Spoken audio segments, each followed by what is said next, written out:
정치권 관심 뉴스 짚어보는 포커스 나이트 시간입니다. 오늘은 최수영 정치평론가, 박원석 전 정의당 의원 나오셨습니다. 안녕하십니까? 안녕하십니까? 네, 윤 대통령 탄핵 심판 선고를 앞두고 이 대권 주자들의 움직임이 분주해지고 있습니다. 그 중에서도 이제 최근 정계에 복귀한 한동훈 전 대표는 북 콘서트를 통해서 본격 행보를 알렸는데요. 어떤 메시지를 던졌는지 보고 오겠습니다. 왜 지금까지 개헌이 안 됐을까요? 나까지만 충분히 뽑아먹고 다음부터 하자. 이런 마음으로는 절대 새 시대가 열리지 않습니다. 누군가 구시대, 87 체제의 문을 닫는 구준일의 역할을 해야 하는 겁니다. 선수만 교체해가지고는 우리는 더 잔인해지고 더 표독스러워질 겁니다.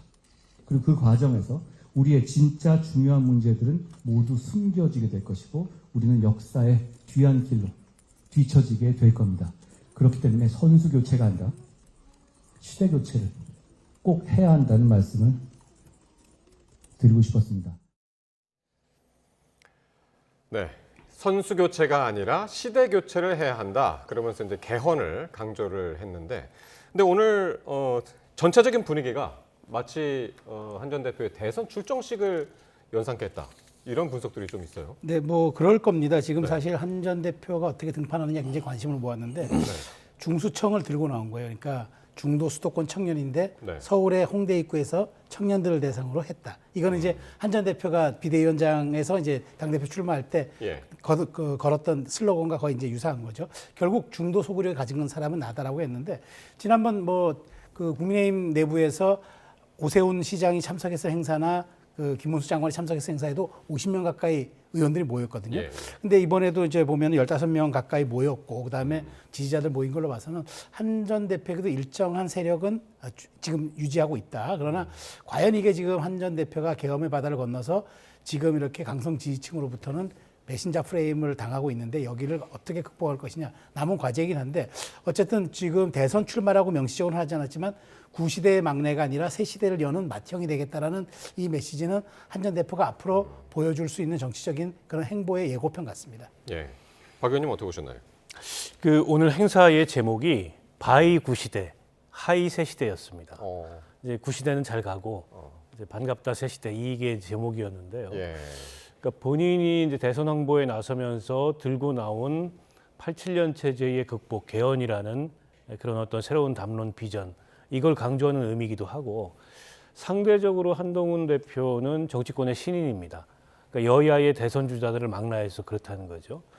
그런 면에서 다른 대선 주자들과의 차별성을 그런 구시대, 새시대라는 그런 구분법으로 두겠다. 이제 이런 의도가 담겨 있는 것 같고요. 예. 사실상 오늘 출판 기념회로 일종의 이제 비공식적 대선 출정식을 전 한 거라고 보고 예. 앞으로 훨씬 더 이제 메시지와 행보가 분주해질 거라고 봅니다. 예. 그러니까 당 일각에서는 더 자중해야 되는 거 아니냐. 지금 윤 대통령 탄핵 결정이 아직 나지 않았는데 책임론을 피할 수 없는 한 대표가 저렇게 나서는 게 도움이 되느냐 이런 비판도 있지만 예. 사실은 그런 비판은 언제 나서도 나올 비판이거든요. 그래서 감수하고 가겠다 예. 이런 판단을 한 거라고 보고요. 예. 특히 이제 2030이 청년층과의 스킨십을 강화하는 건 그 2030 그 유권자층이 이번 대선의 최대의 캐스팅 보트이기도 하고 또 상대적으로 그 다른 연령층에 비해서 어떻게 보면 유동성이 큰 데다가 최근 들어서 이 탄핵 국면에서 민주당이나 이재명 대표에 대한 어떤 비판적인 여론이 그 어떤 세대 유권자들에서 늘어나고 있다. 이런 판단을 하는 것 같아요. 예. 그래서 거기서 어떻게 보면은 본인이 정치 복귀에서 지지 기반을 확장할 수 있는 예. 그런 이제 기반 그런 영역이 될 수 있다 이렇게 판단하는 것 같고 그런 차원에서 오늘 홍대에서 출판 기념회를 갖고 예. 내일 또 몇 개 대학 총학생회에서 주최하는 예. 그런 간담회에 아마 연사로 참여하는 걸로 예정돼 있는데 그런 어떤 그 계획을 가지고 일정들을 준비하는 게 아닌가 싶습니다. 알겠습니다. 오늘 만약에 이게 이제 대선 출정식이다. 그렇다고 한다면, 그러니까 두 분 다 이제 동의를 하셨기 때문에 그렇다고 한다면 일성은 뭐냐라고 했을 때는 앞에서 들어봤듯이 이제 개헌이란 말이에요. 근데 한 전 대표뿐만이 아니라 이재명 대표를 제외하고 여야 잠룡들, 대선 후보군들 전부 지금 이 개헌 얘기를 하고 있습니다. 네. 어떻게 보십니까? 이거 굉장히 중요한 화두가 될 수밖에 없는 게 지금 네. 이겁니다. 왜 그러면 이렇게 개헌의 화두를 동시에 다들 이재명 대표를 제어가 꺼낼까? 자, 국민의힘 입장에서는 이번 대선, 만약 대선이 이루어진다면 예. 구도를 바꿔야 돼요. 구도를 지금 그대로 간다면 개헌 옹호냐 아니냐의 구도가 짜여집니다. 네. 이재명 대표 그대로 간다. 그런데 이게 개헌이냐 아니냐로 갈 경우에는 호헌 세력 대 개헌 세력이라는 프레임이 새로 짜집니다. 선거가 인물 구도 바람이라면은 예. 인물은 이제 후보가 정해지겠지만 구도를 어떻게 설정하냐에 따라서 바람이 바뀌거든요. 네. 그렇기 때문에 구도 설정 때문에 이 프레임 자체를 내란이라는 개헌 이런 불리한 이슈로부터 개헌으로 전환하는 게 여권으로서는 필요한 거고 예. 그럼 야권 주자들은 왜 이렇게 하느냐? 김동연이나 김부겸이나 이런 사람들 하느냐? 지금 이재명 일극 체제를 깨기 위해서는 아주 강력한 어젠다가 필요합니다. 쉽게 말해서 어디서 들어본 듯한 그러니까 뻔한 얘기를 우리가 쌀로 밥 짓는 얘기라고 하지 않습니까? 그런 어젠다나 이슈를 가지고는 통하지 않아요. 그러니까 예. 최소한 이재명 대표가 내란 청산이 우선입니다라고 호언으로 비칠 때 강력하게 우리의 희생을 임기 단축을 하면서라도 개헌해야 된다라고 판을 흔들어 놔야지. 스윙 카드로 쓰지 않으면은 이재명 일극 체제를 균열을 낼 수 없기 때문에 이렇게 서로의 이해관계가 예. 맞닿은 전략적인 메시지라고 보면 될 것 같아요. 그러니까 이 개헌 내용 중에서도 특히 3년 임기제 요걸 주로 이야기를 많이 합니다. 지금 5년이잖아요. 근데 다음 대선에서 대통령이 되는 사람은 3년 임기만 하자라는 이야기들이 공통적으로 또 나오고 있단 말이에요. 그러니까 뭐 야당에서도 그런 주장을 하는 일부 대선 주자들이 있고요. 네. 이게 이제 차기 총선하고 시기를 맞춰서 3년만 임기를 하고 물러나고 차기 총선과 동시에 4년 중임제로 네. 또 분권형으로 개헌하자. 아마 이 예. 주장이 골자인 것 같아요. 예. 근데 이제 정치권에는 이런 인식이 있습니다. 주로 대통령이 안 될 것 같은 사람들이 개헌을 강조한다. 근데 이런 식의 인식이 있어요. 또 국민적으로도 그렇습니다. 오늘 여론조사가 하나 나왔는데 그 여론조사에 보면 3년 임기 단축을 하는 거에 반대 여론이 훨씬 더 높아요. 저도 약간 놀랐습니다. 예. 그만큼 이제 강력한 대통령제에 대한 우리 국민들의 선호가 있어요. 그러나 이번 이제 윤석열 대통령이 위헌적 비상계엄을 함으로써 이른바 6공화국 체제의 가장 큰 특징이 제왕적 대통령제인데 그 한계도 한편으로 드러난 거거든요. 더군다나 역대 대통령들 거슬러 올라가 보면 뭐 탄핵도 처음이 아닌데다가 대통령들이 임기가 끝나고 나서 감옥에 가거나 아니면은 뭐 그 대통령 관련 인물들이 감옥에 가거나 이게 반복됐다는 거죠. 그런 면에서 사람의 문제이기도 하지만 시스템의 문제이기도 하다. 네. 뭐 객관적으로 이런 지적이 있는 게 맞고 상당한 타당성이 있다고 봐요. 그러나 대선 전에 이 개헌이 어느 정도 공론화될 수 있을지는 전 미지수라고 근데 생각합니다. 이재명 대표는 왜 지금 신중한 입장을 아니 그 점 때문에 그렇습니다. 이재명 대표는 가장 유력한 네. 이 대선 주자이기 때문에 예. 이 대권 경쟁에 새로운 변수가 생기는 거를 꺼려하고 새로운 변수가 생기는 거를 최소화하고 싶어 하는 심리가 있죠. 그러니까 얼마 전에 이재명 대표가 그런 얘기를 했지 않습니까? 개헌은 블랙홀이다. 네. 때문에 자칫 이게 개헌론이 커지면 지금 이른바 이제 내란 청산이 제대로 안 될 수가 있다.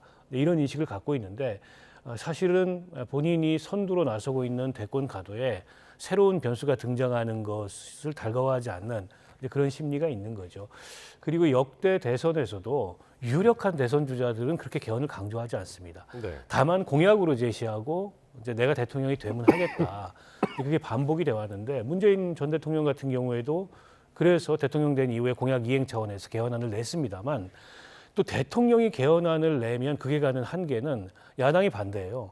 어떤 야당도 대통령에게 개헌의 성과를 안겨주고 싶어 하지 않거든요. 예, 예. 그러니까 이게 약간의 딜레마처럼 그 악순환되고 있는 상황인데요. 저는 지금도 그 여야의 대선 주자들이 임기 단축까지 제시하면서 개헌론을 내놓고 있습니다만 과연 이게 국민적으로 큰 공감을 얻을 수 있을까? 이건 여전히 전 미지수라고 봅니다. 예.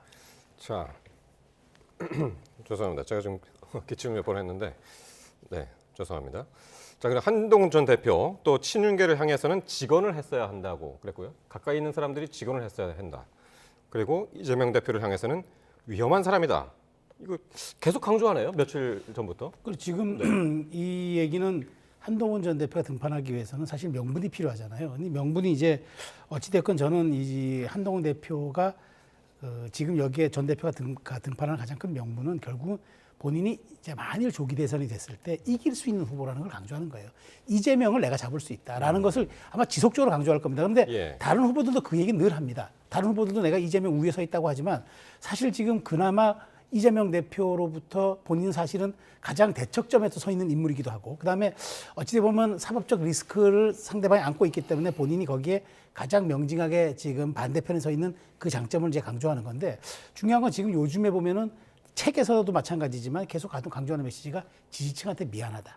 윤 대통령을 내가 이렇게 한다 해도 미안하다. 정말 네. 내가 그렇지만 내가 직언할 수밖에 없었던 이걸 이해해달라. 네. 근데 과연 이게 지금 그러면 조기 대선이 있을 경우 현재 룰대로라면 당심 50과 여론조사 50인데 그 당의 20년 뿌리를 가지고 있었던 홍준표 대표도 예. 사실은 그 당원 투표에서 져가지고 윤석열 대통령이 후보 자리를 내준 거거든요. 그런 측면에서 과연 당원 50의 그 고비를 그 엄청난 사실은 그 말하자면은 그 산을 넘을 수 있을 것인가. 네. 그렇기 때문에 한 전 대표의 메시지 결이 미안함과 그다음에 본인의 또 경쟁력, 이재명 네. 대표를 저격하는 이 3단계 수순을 밟아가는데 이게 약간 말하자면 결이 좀 선명하지가 않고 뭔가 혼재돼 있기 때문에 이런 간극들을 얼만큼 또 좁혀나갈까. 네. 그게 한 전 대표의 앞으로 정치 행보의 과제가 될 것 같습니다. 예. 그러니까 지금 말씀하신 것처럼 한동훈 전 대표가 며칠 전 그 인터뷰에서 광장에 나온 분들한테 미안하고 고맙다. 또 윤 대통령한테는 인간적으로 미안하다. 이런 마음들을 여실히 드러내고 있는데 전한길 강사가 여기에 대해서 뭐라고 했냐면 어제 인간은 누구나 실수를 한다. 이렇게 이야기를 하면서 마치 한동훈 전 대표를 옹호하는 듯한 이렇게 비추자 오늘은 다시 한 전 대표를 배신자라고 다시 지칭을 했습니다. 이건 어떻게 봐야 될까요?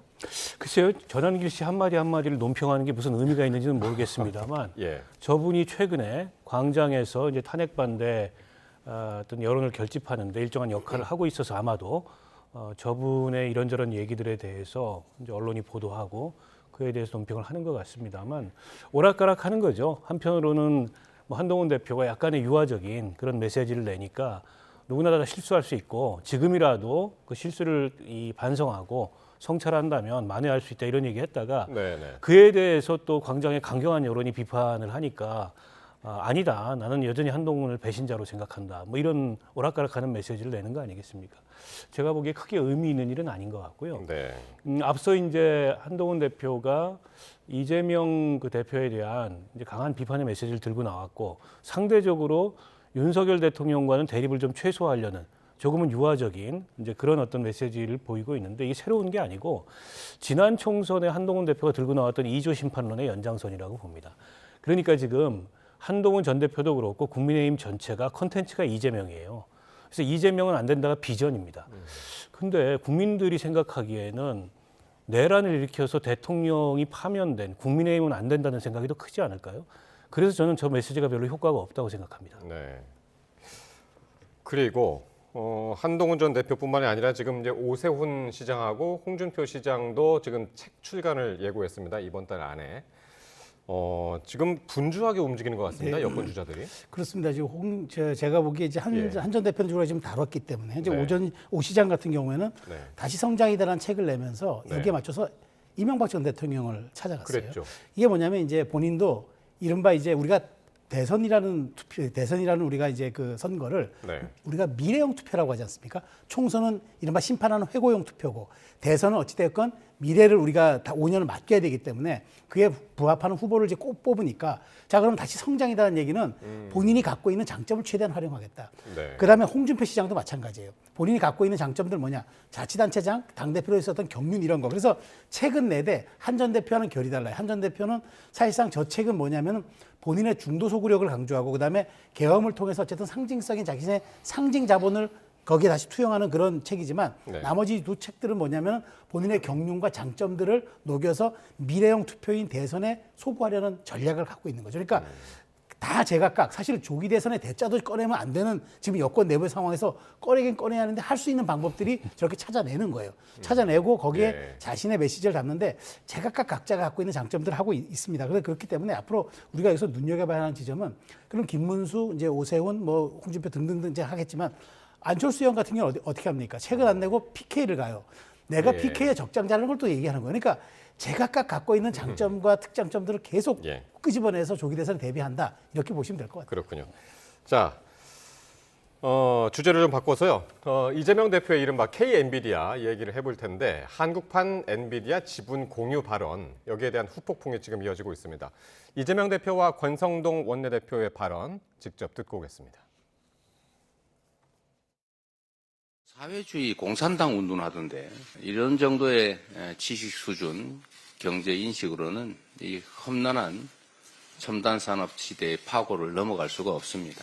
국민의힘의 정책위 의장부터 다양한 분들이 의견을 많이 내시던데 이 AI 기술 관련 투자 또 거기서 국가의 역할 또 우리 AI 산업의 미래, 군의 현대화 이런 문제들을 놓고 이번에 논쟁된 것들을 공개적으로 한번 얘기를 할 기회를 가지면 좋겠어요. 그냥 한 자리에 모여가지고 논쟁을 한번 했으면 좋겠습니다. 그럼 공식적으로 제안을 한번 해보시면 좋겠어요.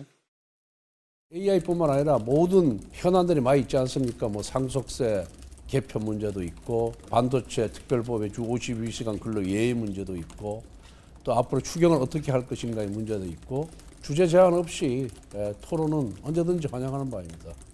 지난번에 제가 이재명 대표가 권성동 원내대표를 콕 집어서 토론을 하자라고 제안을 해서 거기에 응했더니 왜 급이 안 맞다고 피하는 건지 이해할 수가 없습니다. 언제든지 저희들은 환영합니다.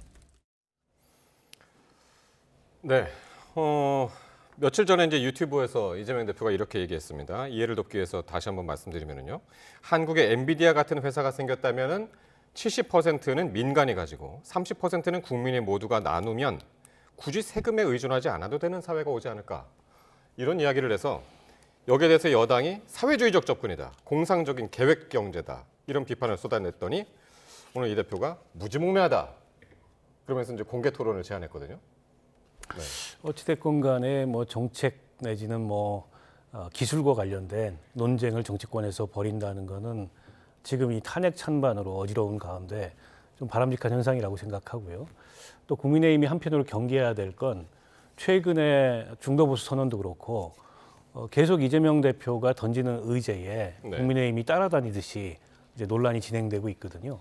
그러니까 어떻게 보면 이슈를 끌고 가고 있는 측면이 있어요. 예. 이제 흔히 이제 프레임 이론에서 코끼리는 생각하지 마라 그러면 더 코끼리를 생각하게 된다고 계속 이제 이재명 대표가 이 던져놓은 마치 이제 먹이를 네. 국민의힘이 쫓아다니면서 물듯이 예. 논란이 전개되고 있는 거 아마 경계해야 될 거라고 보고 이재명 대표가 엔비디아 얘기를 꺼낸 건 전 세계가 지금 기술 패권 경쟁의 시대라고 하듯이 네.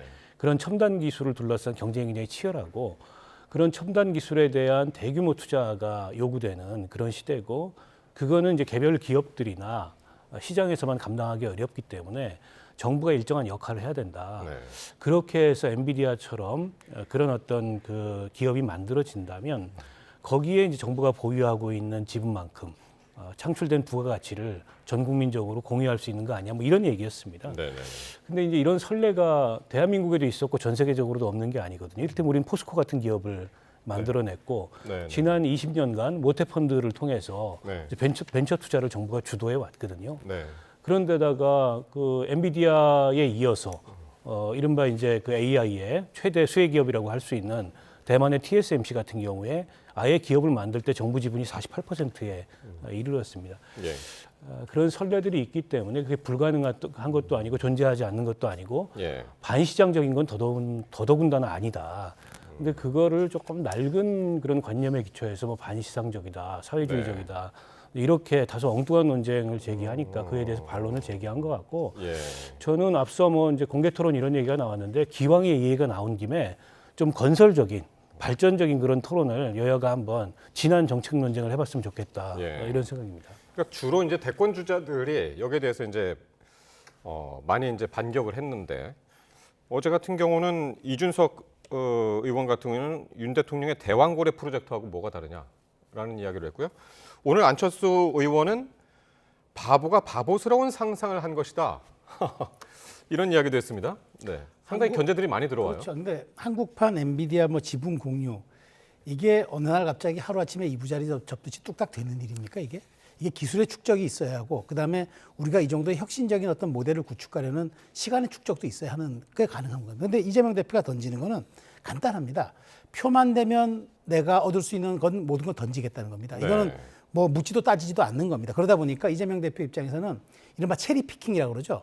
케이크 있으면 그 위에 있는 체리만 쏙 골라 먹는 자신의 유리한 것만 하는 취사 선택하는 행위를 우리가 체리 피킹이라는데 네. 굉장히 이거는 사실은 정치에서 있어서는 안 됩니다. 왜냐하면 그 기저에 깔려 있고 근간이 되는 얘기들을 정치인들이 다뤄줘야 합니다. 필요한 것과 가능한 것 사이에 절충점들 정치인이 만드는 건데 이렇게 결과만 가지고 쏙 빼먹는 얘기를 하는 거 사실 이재명 대표 이런 부분들이 굉장히 사실 그래서 위험한 겁니다. 예. 시간의 과정과 축적은 전혀 고려하지 않고 결과만 내놓겠다. 근데 그 결과도 조금 이상한 게 뭐 상속세 같은 경우도 개인 상속세 18억 상향만 얘기하지 정작 중요한 건 기업 상속세 아닙니까? 우리 기업도 팔고 떠나는 상황이 오는데 그 얘기 또 안 합니다. 그러니까 제도 개혁이라든가 근원적인 건 얘기 안 하고 표만 되면 가능한 것들에 대해서 쏙쏙 빼먹는 그런 행위만 취하고 있는데 저는 예. 국민의힘이 여기에 지금 아까 박 의원님 말씀하신 것처럼 이슈를 던지면 딸려가는 이른바 어젠다 세팅 전략에 말려가고 있어요. 그래서 이게 대선은 미래형 투표이기 때문에 예. 국민의힘이 아직 여당입니다. 그렇기 때문에 뭔가 다른 의제를 던지고 선점함으로써 오히려 판을 좀 바꾸고 스윙해야 되는데 이재명 대표가 꺼내놓은 의제 아니다. 반 이재명 전선만 형성하는 이런 지금 캠페인, 그러니까 선거는 아니지만 이런 지금 그 말하자면 전략이 예. 국민의힘에서 과연 계속 끌고 가야 되는지 이걸 한번 고민해볼 필요가 그러니까 어떻게 보면 있다고 봐요. 저는. 이게 프레임 대 프레임으로 이제 볼 수가 있겠는데 이제 지금 말씀하신 대로 의제 자체가 어떤 프레임이고, 근데 이거를 이제 사회주의적이다, 공산주의적이다 이렇게 이야기하는 것 자체가 또 다른 이제 프레임으로 쌓이려고 이제 그러는 건데, 근데 이재명 대표는 지금 계속해서 이제 중도 보수 그쪽으로 이제 확장을 하려고 그러잖아요. 근데 이제 이재명 대표의 그런 제안을 네. 뭐 반시장적이다, 사회주의적이다, 공상적 계획 경제다, 이제 그런 식으로 과거의 색깔론에 준하는 이제 그런 대응을 하는 게 별로 공감대를 국민적으로 얻지 못하고요. 그렇게 말씀하시는 분들은 전 세계 정부들이 어떤 국부펀드 경쟁을 하고 있는지, 거의 전쟁에 가까운 경쟁을 하고 있는지 네. 그런 걸 좀 그 조사를 해보셔야 될 것 같고, 그리고 과거 우리 포스코의 사례나 대만의 TSMC의 사례나 싱가포르의 테마섹 같은 사례를 좀 연구를 해보셔야 될 것 같아요. 그런 이제 그 색깔론과 유사한 네. 그런 반론으로 지금의 이 정책 논쟁을 끌고 가려는 것은 정말 이제 배가 산으로 가는 그런 거라고 생각하고요. 그보다는 대만의 TSMC 같은 경우에는 그렇게 정부 지분 비중이 높은데 어떻게 그런 혁신을 또 그런 부가가치를 이뤄냈을까? 그로 인해서 그 대만의 국부가 과연 늘어났는가? 그러면 그 늘어난 국부를 공평하게 어떤 방식으로 배분했는가? 예. 뭐 이런 논쟁을 하는 게 훨씬 더 생산적이지 않겠습니까? 네. 그거는 이재명 대표도 답을 해야 될 대목이라고 생각해요. 근데 그게 아니고 뭐 사회주의가 어떠니 계획 경제가 어떠니 철진한 그런 색깔론 펼치는 그 이 국민의힘이야말로 바보 같은 얘기를 하고 있다고 저는 생각해요. 알겠습니다. 자, 이제 뭐 권성동 원내대표가 그 공개 토론 제안에 대해서 이제 환영한다고 했으니까요. 이게 이루어질지 한번 보도록 하고요. 자, 마지막으로 조국혁신당이 어제 그 100% 온라인 국민 투표로 야권 대선 후보를 선출하자 이렇게 민주당에 제안을 했습니다. 이른바 이제 오픈 프라이머리로 하자는 건데 어떻게 보십니까? 이게 뭐 의도가 있다고 보시는지 어떤 생각으로 이런 의제를 던졌을까요? 조국혁신당은 이렇게라도 해야 존재감을 드러내죠. 지금 뭐 아마 이렇게 지금 추세로 간다 그러면 만일 조기 대선이 있을 경우에는 실제로 아마 이재명 대표가 야권의 대표 주자가 될 것 같은데 그러면 자기들이 또 후보를 내가지고 분열의 책임을 쓰지 말고 다만 여기에 참여했을 때 우리도 좀 존재감을 드러내고 우리도 정치적 이문을 좀 갖자라는 그런 전략입니다. 그러니까 실제로 지금 당내에서도 초일회라고 그러죠. 낙선자들의 모임에서는 예. 실제로 이 대표가 지금 권리당원의 그런 그 비율이 과도하게 높은 이 경선 룰을 좀 깨고 여론조사라든가 국민 참여를 할 수 있는 폭을 좀 넓혀서 네. 참여의 기회를 넣어달라. 지금 우리 들러리 서기 싫다라고 얘기를 하고 있는 과정이거든요. 그렇기 때문에 이런 것들이 지금 쌓여가고 있는 당내에서도 이렇게 국민 참여를 늘리고 그다음에 그 당 외에서는 야권 연대는 전체적으로 100% 온라인 국민 투표하자. 이 얘기는 예. 각자의 좀 셈법들이 있긴 합니다만 결국 이재명 대표가 될 것이기에 우리도 조금 지분을 확보하자는 그런 전략으로 보입니다. 그렇기 때문에 앞으로 이제 그러면서 이제 야권 전체에 좀 협상 카드를 하겠죠. 특히나 조국혁신당은 지금 말하자면 당대표가 없는 상황이잖아요. 그러다 보니까 예. 뭔가 여기에서 지분을 갖겠다는 전략인데 글쎄요. 지금 벌써 이렇게 굳이 벌써 이재명 대표 이 말하자면 후보 선출에 들러리 서겠다고 이렇게 미리 이렇게 카드를 꺼내놓는 게 과연 이게 좀 온당한 전략인지 그건 잘 모르겠습니다. 예, 예. 야권에서 이재명 대표 빼놓고 들러리 서겠다고 하는 게 맞나요? 글쎄요, 뭐 이제 들러리까지는 아니지만 네. 뭐 결과적으로는 그렇게 될 수도 있겠죠. 가장 유력한 후보이고 그거는 비단 민주당의 당원들 사이에서만이 아니고 국민 경선을 하더라도 네. 이제 그런 결과가 나올 가능성이 높은데요. 말씀하셨듯이 조국혁신당이 대선에 독자 대응하기가 좀 마땅치 않은 네. 그런 상황이다 보니까 지금 야당들이 내란 종식 일종의 연석회의를 하고 있는 마당에 네. 야권 자체가 이제 원샷으로 참여할 수 있는 그런 국민 경선의 장을 펼쳐서 일종의 이제 경선 흥행을 한번 만들어 보자 이런 제안인 것 같아요. 예. 근데 저는 그 제안을 그 민주당이 수용하기가 일단 쉽지 않다고 생각합니다. 예. 일단 시간이 짧다 이런 명분도 한편으로는 있을 거고요. 네.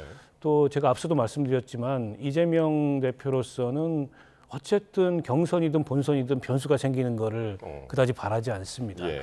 때문에 종전의 방식대로 하는 걸 더 선호할 가능성이 높고 더군다나 지금 비명계 여러 대권 주자들도 있는데 민주당의 후보를 먼저 뽑아서 다른 당하고 경선을 하자는 것도 아니고 모든 그 경선 후보들을 한 테이블에 올려놓고 원샷으로 하자.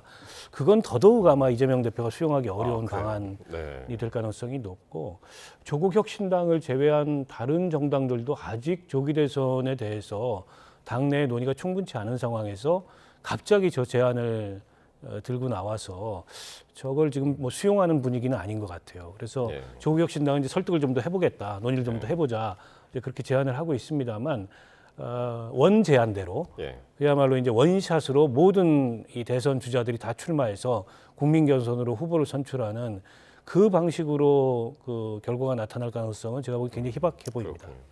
그러니까 김동연 지사도 적극 환영한다고 그랬고 김부겸 전 총리 야권 내 분열 요인을 다 녹일 수 있는 방법이다라고 이야기했고 김두관 전 의원, 전해철 전 의원 모두 이제 민주당에 수용해야 된다 이렇게 압박을 하고 있는데 지금 이제 가능성이 낮다고 지금 이제 보시는 거고요, 두 분은.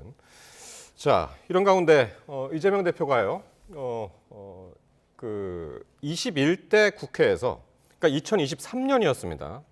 21대 국회에서 자신에 대한 체포 동의안이 가결됐던 일 많이들 기억하고 계실 텐데요. 이때 당내 일부하고 검찰이 다 짜고 한 짓이다 이렇게 오늘 주장을 했습니다. 이거 재반 설명을 조금 하면서 좀 설명을 좀 해주시죠. 그러니까 그때 이제 이재명 대표가 네. 재작년이죠 벌써 이제 체포동의안 가결될 때 네. 본인이 사실 불체포 특권 얘기했지만 내가 이걸 부결시켜 달라고 약속을 바꿔서 부결시켜 달라고 한 거는 네. 이른바 내가 배신자들 한번 색출해 보기 위해서 한 거다는 그 얘기예요. 쉽게 말해서. 근데 말이 됩니까? 본인의 그 자신의 정치적인 운명을 걸 걸 본인이 그걸 배신자들을 색출하기 위해서 일부러 유도한 것처럼 얘기했고 예. 결국 그 사람들이 거기에 덫에 걸린 것처럼 얘기하는데 저는 이게 과연 이재명 대표가 최근에 하는 통합 행보 맞나요? 그러니까 이재명 대표가 최근에 일일 일발언에 얘기를 하는데 역시 예. 기대를 저버리지 않았습니다. 얼마 전에는 연평도 꽃게 발언해가지고 꽃게밥 발언해가지고 굉장히 또 광장에 또 그 좀 반발을 예, 예. 불러일으키더니 예, 예. 오늘은 결국 또 이 발언을 해가지고 그동안의 통합 행보를 또 한 방에 싹 날려버리는 예. 정말 시원하게 말아먹는 이렇게 또 한 번에 또 아주 장타를 날려서 저는 이재명 대표의 저 실언 리스크가 저는 이제 이재명 대표의 예. 문제는 사법 리스크도 아니고 신뢰의 리스크도 아니고 실언 리스크라고 봐요. 그래서 이런 리스크가 저는 언제까지 갈지 저는 그렇다면 이건 민주당 내에서 관리를 좀 해줘야 됩니다. 그러지 않으면 이재명 대표 조기 대선 가능성 오히려 여기서 저는 균열이 날 수도 있다고 봐요. 그러니까요. 저는 심각한 문제라고 봅니다. 그때 이제 그 체포동의안 가결될 때 그때 찬성표 던진 것으로 지목되는 의원들이 공천에서 탈락했던 거는 그게 이제 간단하게 얘기하면 이겁니다. 당원들이 책임을 물은 거다. 내가 한 게 아니다. 이제 뭐 그런 식의 답변이어서 여기에 대한 반발이 셌죠. 비명계에서. 근데 저는 좀 이해가 안 갑니다. 그러니까 최근 들어서 비명계 그 대선 주자들을 1대1로 만나면서 당내 통합 포용 행보 이런 행보를 해왔거든요. 그리고 그에 대해서 당내 반응도 나쁘지 않았는데 스스로의 행보에 스스로 찬물을 끼얹는 그런 발언이잖아요. 근데 만약 저게 진심이면 더 큰 문제입니다. 예. 그러니까 당의 방향에 대한 이견 때문에 체포동의안을 둘러싼 이견이 표출된 건데 그거를 마치 무슨 검찰과 혹은 상대당과 내통했다. 그러니까 이재명 대표는 당내에 이견을 갖는 그 사람들을 마치 이제 이적 행위를 하는 사람들로 이렇게 보는 거잖아요. 그런 시각을 갖고 있다면 뭐 통합 포용 이런 거는 애초부터 진심이 아닌 거고 그 통합 포용이 이루어질 리도 만무한 거죠. 그런데다가 지금 어쨌든 탄핵 이후에 조기 대선이 민주당이 상당히 유리한 위치에 서 있다고는 합니다만 예. 여러 가지 지표들로 봤을 때 또 이재명 대표가 안고 있는 사법 리스크 이런 걸로 봤을 때 지금 뭐 대선 승리한다고 단언할 수 없는 상황이거든요. 그러면 무슨 뭐 모든 힘이라도 젖먹던 힘이라도 다 예. 끌어모아야 되는 이런 상황인데 저렇게 함으로써 당내 분열 요인을 균열 요인을 이재명 대표 스스로 만들어 놓는 게 과연 맞느냐. 예. 그런 면에서 뭐 일부 친명계에서도 지적이 나옵니다만 정말 이해하기 어렵고 불필요한 그런 발언이고 만약 실언이라면 빨리 이걸 사과하고 수습하는 게 좋을 거다라고 생각합니다. 네, 알겠습니다. 자, 어쨌든 이재명 대표는 이제 뭐 아까도 리포트 잠깐 보셨습니다만은 그건 과거고 앞으로 같이 통합합시다 이제 그렇게 했으니까요. 예. 그 메시지가 이제 어떻게 작용을 할지 또 보겠습니다. 지금까지 최수영 정치평론가, 박원석 전 정의당 의원 두 분과 함께했습니다. 고맙습니다.